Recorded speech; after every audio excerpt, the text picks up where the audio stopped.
Hi friends, എല്ലാവർക്കും പുതിയൊരു വീഡിയോയിലേക്ക് സ്വാഗതം. പല്ലവി വിചാരിക്കും, മൂത്തശ്ശൻ എന്തു തരം മായാജാലമാണ് ഇവളെ പഠിപ്പിച്ചത്? ആ പണം കണ്ടെത്താൻ ഇവൾക്ക് പറ്റുമോ? അതോ ചേച്ചി കുറ്റക്കാരിയാകുമോ? അപ്പോഴേക്കും ഗാർഗി ഒരു നാരങ്ങ എടുത്തുകൊണ്ടുവന്ന് പാർവതിയുടെ കയ്യിൽ കൊടുക്കുകയാണ്. അപ്പോൾ പ്രഭാവതി വിശാലിനോട് പറയും, നമുക്ക് ഈ വീട് മുഴുവൻ തിരഞ്ഞാൽ പോരെ മോനെ? പാർവതിയുടെ ഈ വിദ്യയൊക്കെ അത് കഴിഞ്ഞിട്ട് പോരെ? അപ്പോൾ വിശാൽ പറയും, ഇത് പാർവതിയുടെ വിശ്വാസമാണ്, ആദ്യം അത് നടക്കട്ടെ, പണം കണ്ടുപിടിക്കാമെന്നല്ലേ പാർവതി പറയുന്നത്, അല്ലേ പാർവതി? അപ്പോൾ പാർവതി പറയും, അതെ സാറേ, പണം കിട്ടിയിരിക്കും. അപ്പോൾ വിശാൽ പറയും, അതിനുവേണ്ടി നമുക്ക് കാത്തിരിക്കാം. പണം നഷ്ടപ്പെട്ടതല്ല എൻ്റെ വിഷയം. ഇനി ഇതുപോലത്തെ ഒരു ഇൻസിഡൻറ്റ് ഈ വീട്ടിലുണ്ടാകാൻ പാടില്ല. എന്നിട്ട് പാർവതിയോട് തുടങ്ങിക്കോ എന്ന് പറയാണ് കേട്ടോ. അപ്പോൾ പാർവതി ആ നാരങ്ങ പിടിച്ചിട്ട് പ്രാർത്ഥിക്കുകയാണ്. എന്നിട്ട് പറയും, ഒന്നുകൂടെ പ്രാർത്ഥിച്ചിട്ട് ഞാൻ ഈ നാരങ്ങ മുകളിലേക്കിടും.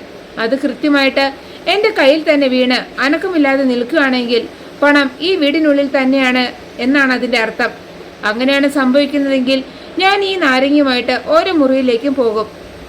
അന്നേരം ഏതെങ്കിലും മുറിയിൽ വെച്ച് നാരങ്ങയ്ക്ക് അനക്കമുണ്ടായാൽ ആ മുറിയിൽ പണം ഉണ്ടാകും എന്ന് പറഞ്ഞിട്ട് പാർവതി പ്രാർത്ഥിച്ച് ആ നാരങ്ങ മുകളിലേക്ക് എറിയാണ് കേട്ടോ. അങ്ങനെ ആ നാരങ്ങ മുകളിൽ കുറച്ചു നേരം അനങ്ങാതെ നിന്ന് ആ നാരങ്ങ തിരിച്ച് പാർവതിയുടെ കയ്യിലേക്ക് തന്നെ അനങ്ങാതെ വീഴുകയാണ്. അപ്പോൾ ഗാർഗി പറയും, നാരങ്ങ അനങ്ങുന്നില്ലല്ലോ.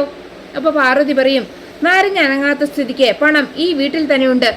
ഇനി ഞാൻ ഈ നാരങ്ങയും കൊണ്ട് എല്ലാ മുറിയിലേക്കും പോയിട്ട് വരാം, എല്ലാവരും ഇവിടെ തന്നെ നിന്നാൽ മതി എന്ന് പറഞ്ഞിട്ട് പാർവതി ആദ്യം വിശാലിൻ്റെ മുറിയിലേക്കും പിന്നെ ഓരോരോ മുറിയിലേക്കും പോവുകയാണ് കേട്ടോ.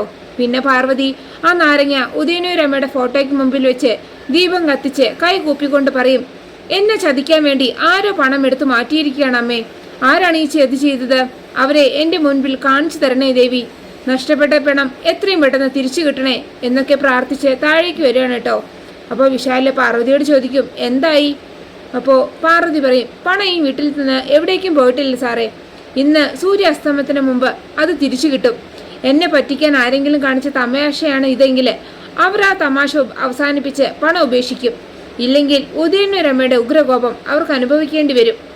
അപ്പോൾ അച്ചമ്മ പറയും, പണം എടുത്ത് ഒളിപ്പിച്ചു വെച്ചിട്ട് ആരാണ് ഇവിടെ തമാശ കാണിക്കുന്നത്? എല്ലാവരും പാർവതി പറഞ്ഞത് കേട്ടില്ലേ? വെറുതെ ദേവീകോപം കൂട്ടാൻ നിൽക്കണ്ട. ആരാണെന്നും ഒന്നൊന്നും പറയണ്ട. കളിയും തമാശയും നിർത്തി അത് ഇരുന്നിടത്ത് കൊണ്ടുപോയി വെക്കാൻ നോക്ക്. അപ്പോൾ പ്രഭാവതി പറയും, എന്നാലും പണം എടുത്തു മാറ്റി തമാശ കാണിക്കുന്നത് ഇത്തിരി ക്രൂരമായ തമാശ തന്നെയാണ് അല്ലേ പ്രതാപ? അപ്പോൾ സുശീല പറയും, ഞാനും ജാസ്മിനും മുഖത്ത് തോന്നിയത് വിളിച്ചു പറയും, അതുകൊണ്ട് ഞങ്ങളെ വെറുതെ സംശയിക്കരുത് എന്ന് പറഞ്ഞിട്ട് ജാസ്മിനും സുശീലയും കൂടെ അവിടെ നിന്ന് പോവുകയാണ്.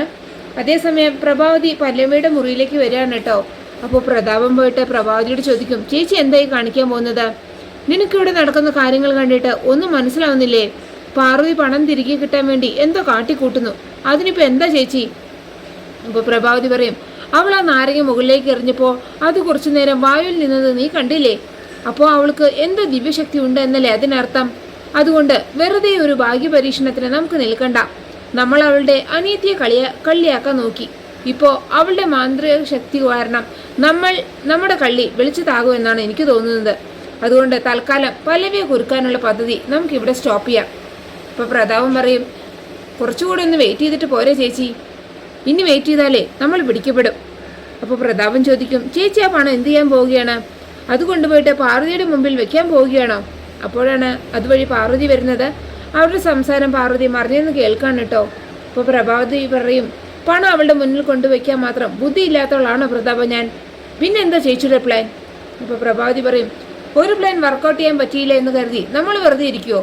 നമ്മുടെ പ്ലാൻ നമ്മൾ എങ്ങനെയെങ്കിലും നടത്തിയിരിക്കും. നീ ആ പണം എടുത്തിട്ട് വാ. അപ്പോൾ പ്രതാപം പോയിട്ട് ആ പണപ്പെട്ടി എടുത്ത് പ്രഭാവതിക്ക് കൊടുക്കുകയാണ് കേട്ടോ. അത് കാണുമ്പോൾ പാർവതി ഒന്ന് ഞെട്ടാണ്. എന്നിട്ട് മനസ്സിൽ പറയും, പല്ലവിയെ കുരുക്കാനുള്ള തന്ത്രമായിരുന്നു അല്ലേ? ആ സമയം പ്രഭാവതിയും പ്രതാപനും കൂടി ആ പണം കൊണ്ട് അവിടെ നിന്ന് പോവുകയാണ്. പിന്നെ കാണിക്കുന്നത് ഗാർഗി പാർവതിയോട് പറയും, നിന്റെ മാന്ത്രിക വിദ്യ കണ്ട് ഞാൻ ആകെ ഞെട്ടിപ്പോയി. നീ ശരിക്കും ഇതൊക്കെ എവിടെ നിന്നാണ് പഠിച്ചത്? ഇതൊന്നും ഞാൻ എവിടെ നിന്നും പഠിച്ചതല്ല ഗാർഗി, എല്ലാം ഉദയനൂരമ്മയുടെ അനുഗ്രഹം. അപ്പോൾ ഗാർഗി പറയും, നീ പൂജ തുടങ്ങിയപ്പോൾ അതിന് ഫലം ഉണ്ടാകുമോ എന്നൊരു സംശയം എനിക്കുണ്ടായിരുന്നു. ഇപ്പോൾ അത് ആലോചിക്കുമ്പോൾ എനിക്ക് കുറ്റബോധം തോന്നുന്നു. അപ്പോൾ പാർവതി പറയും, എന്നെ നിയന്ത്രിക്കുന്നത് ഉദയനൂരമ്മയാണ്. ആ അമ്മയാണ് എന്നെ ഇവിടെ എത്തിച്ചതും എല്ലാ ആപത്തുകളിൽ നിന്നും എന്നെ രക്ഷിക്കുന്നതും. വിശാൽ സാർ സൂക്ഷിക്കാൻ ഏൽപ്പിച്ച 20 ലക്ഷം രൂപ കാണാതറിഞ്ഞ് ഞാൻ ആകെ തളർന്നുപോയി. പണം എവിടെ പോയെന്നോ അത് എങ്ങനെ കിട്ടുമെന്നോ ആലോചിച്ചിട്ട് മുന്നിൽ ഒരു വഴിയും ഞാൻ കണ്ടില്ല. അപ്പോൾ ഞാൻ ഉദയനെ രമയോട് പ്രാർത്ഥിച്ചു. ഉദയനെ രമയാണ് നാരങ്ങ വെച്ച് ആ പൂജ ചെയ്യാൻ എന്നെ തോന്നിപ്പിച്ചത്. അമ്മ അങ്ങനെ പറഞ്ഞാൽ പിന്നെ ഞാൻ എന്തിനു ഭയപ്പെടണം? പൂജ നടത്തി, അതിനുള്ള ഫലവും അമ്മ കാണിച്ചു തന്നു. ഏതായാലും പണം തിരികെ കിട്ടിയല്ലോ, സമാധാനമായി. അപ്പോൾ ഗാർഗി പറയും, നീ ഭദ്രമായ അൽമാരിയിൽ വെച്ച പണം ഏതായാലും പുറത്തുനിന്ന് ആരും എടുത്തു മാറ്റാൻ വഴിയില്ല. അപ്പോൾ കള്ളൻ കപ്പലിൽ തന്നെയുണ്ട്. അപ്പോൾ പാർവതി പറയും, അതെ, പണം എടുത്തു മാറ്റിയ ആളുകൾ ഈ വീട്ടിൽ തന്നെയുണ്ട്. പിടിക്കപ്പെടുമെന്ന് ഉറപ്പായപ്പോൾ അവർ തന്നെയാണ് ആ പണം പുറത്തുപേക്ഷിച്ചത്. അപ്പോൾ ഗാർഗി ചോദിക്കും, പണം ആരായിരിക്കും മോഷ്ടിച്ചിരിക്കുക? നിനക്ക് ആരെങ്കിലും സംശയമുണ്ടോ? അപ്പോൾ പാർവതി പറയും, നേരിട്ട് കാണാത്ത കാര്യത്തെക്കുറിച്ച് അഭിപ്രായം പറയാൻ പാടില്ലല്ലോ. വെറുതെ ആരെയും സംശയിക്കാൻ പാടില്ല. പല നാൾ കള്ളൻ ഒരു നാൾ പിടിയിലാവും എന്ന് നീ കേട്ടിട്ടില്ലേ? വിശാൽ സാർ തന്ന പണം എടുത്തു മാറ്റിയത് ആരായാലും അവർ ഈ വീടിൻ്റെ ശത്രുക്കളാണ്. അപ്പോൾ ഗാർഗി പറയും, നീ പറഞ്ഞത് ശരിയാണ്. അങ്ങനെയുള്ളവരെ ഈ വീട്ടിൽ വെച്ച് പൊറപ്പിക്കാൻ പാടില്ല. അവരെ എത്രയും പെട്ടെന്ന് കണ്ടുപിടിച്ച് ഈ വീട്ടിൽ നിന്ന് പുറത്താക്കണം. ഇല്ലെങ്കിൽ അവർ ഈ കുടുംബം ഒന്നാകെ നശിപ്പിക്കും. അപ്പോൾ പാർവതി പറയും, ഈ കുടുംബത്തെ സംരക്ഷിക്കാൻ ഉദയനും രമയും ദേവമ്മയും എപ്പോഴും എൻ്റെ കൂടെയുണ്ട്. ഈ കുടുംബത്തെ നശിപ്പിക്കാൻ നോക്കുന്നവരെ സമയമാകുമ്പോൾ അവർ വെളിച്ചത്ത് കൊണ്ടുവന്നോളും. അതേസമയം പ്രതാപം പ്രഭാവതിയോട് പറയും, പല്ലവിയെ കളിയാക്കാനുള്ള നമ്മുടെ പ്ലാൻ പൊളിഞ്ഞു അല്ലേ ചേച്ചി? നമ്മുടെ പ്ലാൻ ഫ്ലോപ്പ് ആവുമെന്ന് മനസ്സിലായപ്പോൾ ആ പണം പല്ലവിയുടെ മുറിയിൽ നിന്ന് എടുത്ത് മറ്റെവിടേക്കെങ്കിലും ഒളിപ്പിച്ചാൽ മതിയായിരുന്നു. അപ്പോൾ പ്രഭാവതി പറയും, അതൊന്നും ശരിയാവില്ല പ്രതാപ. അതെന്താ ശരിയാവാത്തത്? ചേച്ചി ഒരു വാക്ക് പറഞ്ഞിരുന്നെങ്കിൽ ഞാനത് എവിടെയെങ്കിലും ഒളിപ്പിക്കുമായിരുന്നു.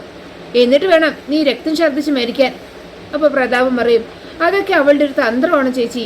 പണം അവളുടെ മുറിയിൽ നിന്ന് മോഷണം പോയപ്പോൾ അവൾക്ക് മനസ്സിലായി ഈ വീട്ടിലെ ആരോ തന്നെയാണ് അത് എടുത്തതെന്ന്. അത് തിരികെ കിട്ടാൻ വേണ്ടി അവൾ എടുത്തൊരു അടവായിരുന്നു പൂജയും പണം എടുത്ത ആൾ രക്തം ഛർദ്ദിച്ച് മരിക്കുമെന്ന ഭയപ്പെടുത്തലും. ചേച്ചി അത് കേട്ട് പേടിച്ചു പോയി. കഷ്ടം തന്നെ. അപ്പോൾ പ്രഭാവതി പറയും, പേടിയല്ല പ്രതാപ, ജീവൻ പണയം വെച്ചുള്ള ഒരു കളിക്കും ഞാനില്ല. അതിനെയാണ് പേടിയെന്ന് പറയുന്നത്, പ്രാണഭയം. അങ്ങനെയെങ്കിൽ അങ്ങനെ റിസ്ക് എടുക്കാൻ എനിക്ക് തോന്നിയില്ല. 300 കോടി കൈവരാൻ പോകുമ്പോൾ വെറും 20 ലക്ഷത്തിന് വേണ്ടി ചോര തുപ്പിച്ചാവണം പ്രതാപ. അപ്പോൾ പ്രതാപം പറയും, ഏതായാലും ആ പണം കയ്യിൽ നിന്ന് പോയില്ലേ, ഇനിയിപ്പോൾ പറഞ്ഞിട്ട് എന്താ കാര്യം? അപ്പോൾ പ്രഭാവതി പറയും, പാർവതി പാരമ്പര്യമായി പൂജ ചെയ്ത് വളർന്നവളാണ്. അവൾ പൂജ ചെയ്താൽ ചിലപ്പോൾ ഏൽക്കും. മാത്രമല്ല, പൂജ ചെയ്യുന്ന നേരത്ത് അവളുടെ കണ്ണിലൊരു പ്രത്യേക തിളക്കവും ഞാൻ കണ്ടു. അപ്പോൾ പ്രതാപം പറയും, ചേച്ചി ഇങ്ങനെ പേടിക്കാൻ തുടങ്ങിയാലേ നമ്മുടെ ലക്ഷ്യം നമ്മൾ എങ്ങനെ നടത്തിയെടുക്കും? അതോ എല്ലാം മറന്ന് നമ്മൾ നമ്മുടെ പഴയ ജീവിതത്തിലേക്ക് മടങ്ങി പോകണമോ? ഒരിക്കലും വേണ്ട. ഇവിടുത്തെ സകല സ്വത്തുക്കളും നമ്മൾ സ്വന്തമാക്കിയിരിക്കും. അപ്പോൾ പ്രതാപം പറയും, പാർവതി നടത്തുന്ന പൂജകൾ കണ്ട് പേടിച്ചാൽ അതൊക്കെ എങ്ങനെ സാധിക്കും? അപ്പോൾ പ്രഭാവതി പറയും, പാർവതി ജീവനോടെ ഇരുന്നാലല്ലേ നമുക്ക് അവളെ പേടിക്കേണ്ട കാര്യമുള്ളൂ. എല്ലാം പ്ലാൻഡ് അല്ലേ? പുതിയ പ്ലാനിന്റെ ഉദ്ഘാടനവും അവളുടെ അവസാനവും ഓരോ ദിവസം നടക്കും. അവൾക്കിനി അധികം നാൾ ആയുസില്ല. അത് ഈ പ്രഭാവതി നടത്തിയിരിക്കും. അങ്ങനെ പറയുന്ന പ്രഭാവതിയെ കാണിച്ചുകൊണ്ടാണ് ഈ എപ്പിസോഡ് അവസാനിക്കുന്നത്. നിങ്ങൾക്ക് എൻ്റെ റിവ്യൂ ഇഷ്ടമായാൽ മറക്കാതെ എല്ലാവരും ഒരു ലൈക്കും സബ്സ്ക്രൈബ് തന്ന് എന്നെ സപ്പോർട്ട് ചെയ്യണേ പ്ലീസ്.